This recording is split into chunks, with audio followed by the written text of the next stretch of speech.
هاد الفوطات هادو كينشفوا وزوينين، يعني وحده كنمسح بها ووحده كتكون ناشفه كنعاود بها، والصراحه كينظفوهم زوينين بزاف، كينظفوا الزاج مزيان معتبرين صراحه.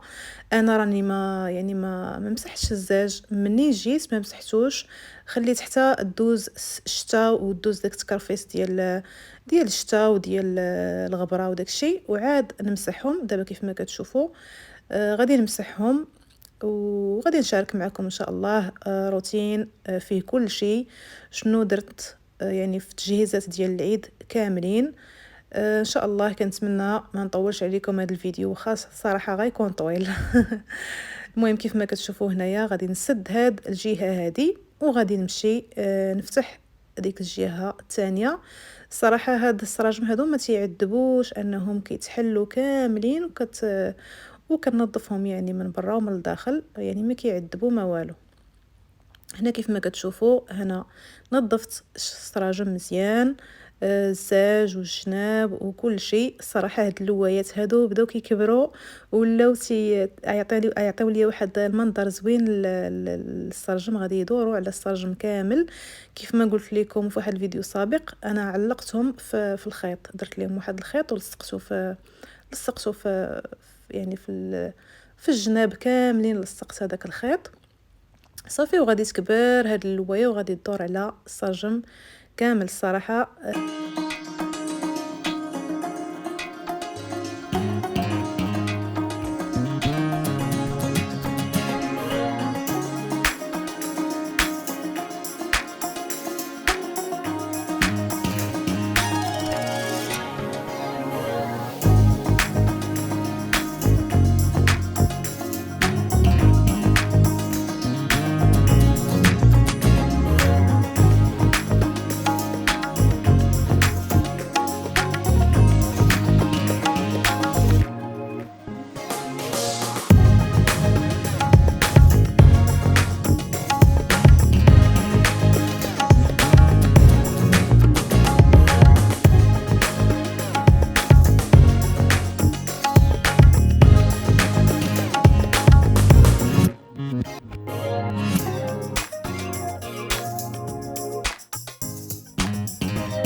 قال لي شنو كديري؟ قلت لي راه كنمسح الزاج.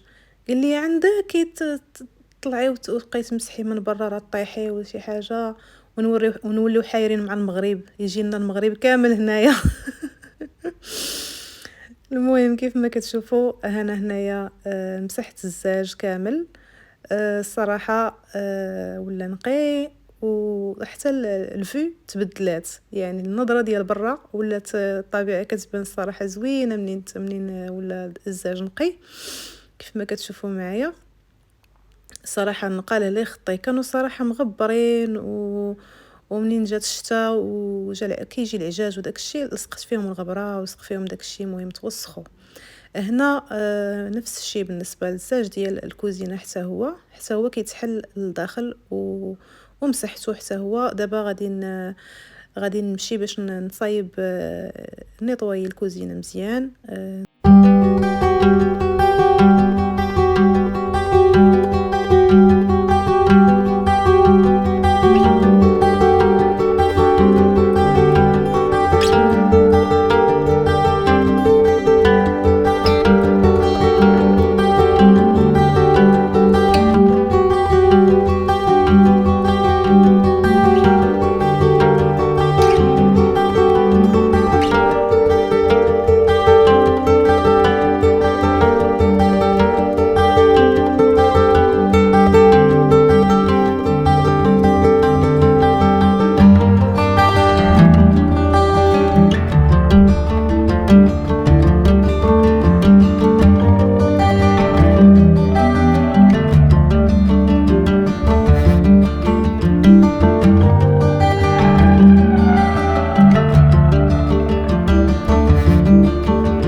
وغادي هنايا غادي صافي نيطوي الارض حتى هي ندوز عليها لاسبيغاتور ونجففها ونقي الدنيا. الصراحه الكوزينه كتوسخ في رمضان، دونك اول حاجه هي بديت بالكوزينه وخلاص. الصالون والبيت ديال النعاس عندي يعني مجموعين نقيين. الكوزينه هي اللي كانت تدق في هذا رمضان دونك نتهلاو فيها شويه. هنايا صافي غادي ندوز لاسبيغاتور وغادي نجفف. غادي نجيب الجفافه وغادي نستعمل هذا لو برودوي هذا اجاكس زوين.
وكيحافظ على النعومه ديالو وكيحافظ ايضا على الجمال ديالو.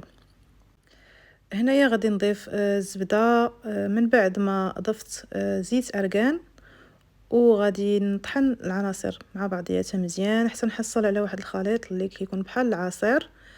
كيف ما كتشوفوا غادي نطحنهم مزيان وغادي نوضعهم في هاد الزلافه هذه. كيف ما كتشوفوا معايا الخليط طحن مزيان، يعني مبقاوش فيه تكتلات ولا حبيبات ولا شي حاجه، يعني ولا عندي بحال قلتو مايونيز. دابا غادي نمشي باش نابليكيه على الشعر ديالي. من بعد ما مشطو مزيان، يعني خاصكم تكونوا ماشطين شعركم مزيان. هنايا غادي نبدا نابليكي الماسك. كنحاول انني ما نقيسش الجلده ديال الشعر، يعني ما كاينلاش نقيسوا الجلده، كنديروه غير على الاطراف. ابليكيوه مزيان على الاطراف ديال الشعر، هما اللي عندنا بهم الغرض. كيف ما كتشوفوا هنايا تهلاو شويه في شعرنا. واخا انا صراحه هملتو في هذا مؤخرا، يعني هملتو منين جيت لهنا ما صايبش لي شي ماسك ولا شي حاجه. دونك هذا هو اول ماسك غادي نصايبو شاركته معكم. هنايا غادي نابليكي هذا الماسك هذا مزيان على شعري. انا كتعجبني صراحه لافوكا نديرها لشعري، كتوالم ليا الزغبه ديالي. وايضا البنان حتى هو كيصلاح الشعر، كيرطبو مزيان وكيحيد منه داك التقصف. هنايا كيف ما كتشوفوا غادي نمشط مزيان، نسرح الزغبه مزيان باش يخدم يعني داك الماسك يشد مزيان ويجبد ليا الزغبه مزيان. راني فايته مشاركه معكم واحد الماسك حتى هو بحال قلتو كيغاتين طبيعي. حتى هو راه دايره في الفيديو الا بغيتو ترجعوا تشوفوا الفيديو ديالو، حتى هو زوين هذاك الماسك. كنحاول هنايا انني نركز على الاطراف، حيت الصراحه الاطراف هما اللي كيكونوا واكلين الدق. هنايا كيف ما كتشوفوا انا وزعت الخليط كامل على شعري صافي، وغادي نجمعو نخليه تقريبا واحد 3 د السوايع ولا 2 سوايع، شحال ما قديت. مهم انني نغطيه مزيان ونخليه يعني يطلق في الصغبه في الشعر ديالي. هنايا غادي نستعمل هذا البوني هذا اللي خديته من نورمال. دونك غادي نستعمل هذا البوني هذا نغطي به شعري باش هكا يعني يصهد، خاص الشعر يصهد باش يطلق فيه هذاك الخليط اللي درت. غادي نخليه 3 سوايع كيف ما قلت لكم، وغادي ندوزو هنايا باش نصايبو واحد الكوماج ديال اليدين، ديال الوجه، ديال الرجيلات. هنايا كيف ما كتشوفوا استعملت قهوه عربيه، واحد 2 معالق ولا شحال ما غيقدكم. درت معاها ملعقتين ديال السكر، وغادي نضيف شويه ديال العسل الطبيعي كيف ما كتشوفوا، غير شويه ما نكثرش بزاف حيت باقي غادي نضيف مكونات اخرين. وهذا الكوماج هذا زوين بزاف الصراحه، الوجه، اليدين، الرجلين، لاي منطقه في الجسم. هنا غادي نضيف ملعقتين ديال ليد كوكو اولا حليب جوز الهند. نتوما الا ما عندكمش ممكن انكم تعوضوه بالزيت ديال جوز الهند، حتى هو زوين. وكندير واحد القطيرات ديال الحامض اللي عنده الحساسيه من الحامض بلا ما يدير الحامض، ويعوضوا بالماء ديال الورد. كيف ما كتشوفوا هنايا غادي نخلط الخليط ديالي مزيان حتى كيعطيني واحد الخليط اللي كيكون جاري، وغادي نمشي هنايا نابليكيه على يديا. كيف ما كتشوفوا راه كيما قلت لكم ممكن انكم تستعملوه للوجه لاي منطقه في الجسم. هنايا غادي نديرو ليديا انا، وغادي نوريكم النتيجه. الصراحه كيعطي واحد النتيجه رائعه. غادي نحاولوا نحكو مزيان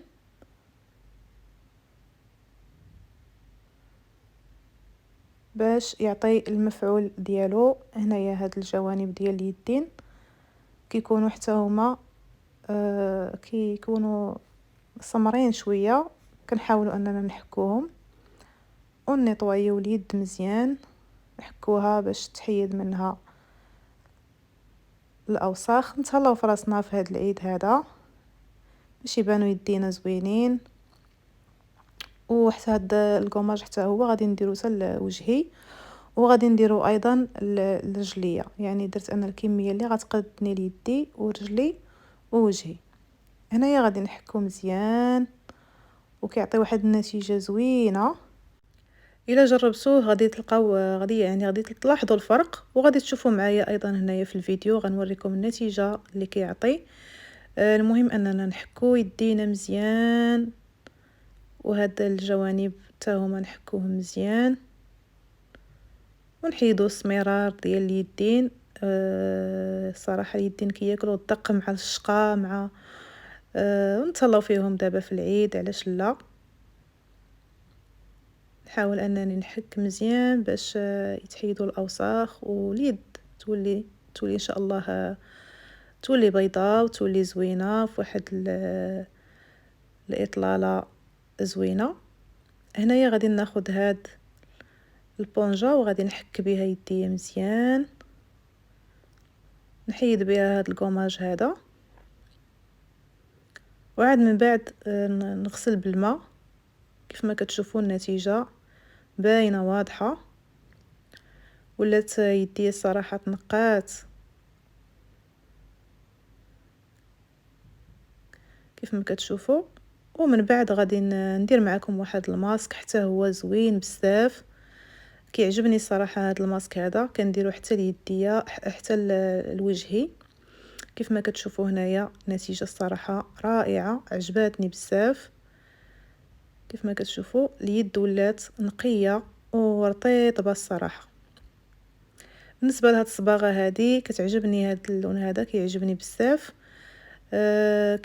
يعني كيجي انيق وكيجي يعني ماشي اوفر. هذا هو اللون اللي كنستعمل انايا، بحال قلتو بلون كاسي. كيجي الصراحه زوين وانيق، ويعني ما كيبانش معيق بزاف، بحال درتو الكحل ولا الاحمر ولا الموف ولا شي لون اللي كيكون فونسي. هذا تيجي صراحه زوين. هنايا غادي نصايب معكم ماسك. غنستعمل فيه نيدو، بودغ ديال نيدو، وهنايا معلقه ديال الحلبه مطحونه. حتى الحلبه زوينه بزاف، كتصلح للبشره، يعني كتبيض وكتنقي البشره. والكركم، الكركم حتى هو زوين بزاف. تقدروا نتوما الا ما بغيتوش تستعملوا الكركم حيت كيعطي واحد الصفيرار، كيخلي المنطقه صفراء، يعني حتى كتغسلوها مزيان مزيان عاد كيتحيد منها. تقدروا تعوضوا الكركم بالشوفان. هنايا غادي نستعمل واحد القطرات ديال الزيت اللوز الحلو، حتى هو زوين. هذا الماسك هذا اللي كنصايبو دابا معكم غادي نديروه حتى لوجهي. هنايا هذا غادي نستعمل واحد شويه ديال الماء ديال الورد باش نخلط الخليط وصافي، وغادي نابليكيه على يديا. وخا الصراحه الضفيرات غادي يوليو صفرين من بعد نعاود ليهم الصباغه. هنايا صافي تخلط الخليط مزيان، كيبقى شويه عاقد باش كنديروه بحال قلتو ماسك، وغادي نقشروه من بعد، يعني غادي نخليوه شويه عاقد باش ينشف لينا. الا جريناه بزاف ما غيبغيش ينشف. هنا غادي نابليكيه على يديا وغادي نخليه ينشف مزيان باش نحكوه مزيان ويعطينا واحد البياض. صراحه هذا الماسك كيعجبني بزاف، كنديرو حتى اليد حتى لوجهي. صراحه زوين. الكركم عنده واحد الفوائد غزاله للبشره، كيرطبها وكيحيد منها البقع وكيحيد منها الاطخاص ديال الحبوب، ولا كاين شي طخاص سواء في الوجه سواء في اليدين. المهم هنايا غادي نخلي الماسك ينشف مزيان وغادي نتلاقى معكم باش نغسلو.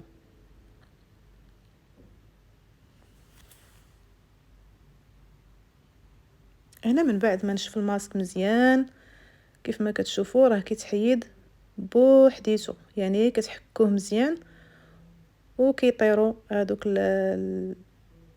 القشور ديال الماسك. الصراحه كيعطي واحد البياض زوين، وواحد الرطوبه زوينه. هنايا صافي غادي نقشرو مزيان، وخليت واحد شويه باش نديرو لوجهي. صراحه هذا الماسك واخا كيخلي واحد الصفوريه، ولكن الفوائد ديالو غزاله بزاف، خصوصا الا داومتو عليه غتلقاو واحد النتيجه زوينه. هنا غادي نغسل يديا بالصابون باش تحيد منها داك الصفوريه ديال الكركم، ونحكها مزيان بهاد البونجا.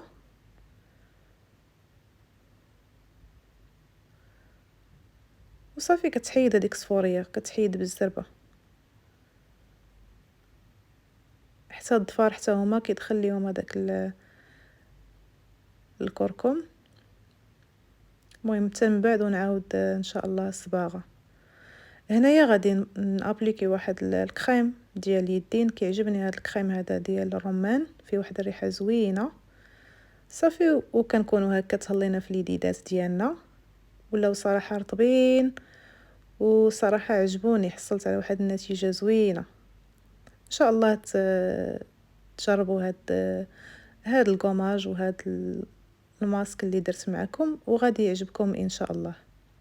هكا كنكون وصلنا لاخر الفيديو حبيباتي. كنتمنى الفيديو ديالي يعجبكم. عيد مبارك سعيد وبسلام عليكم.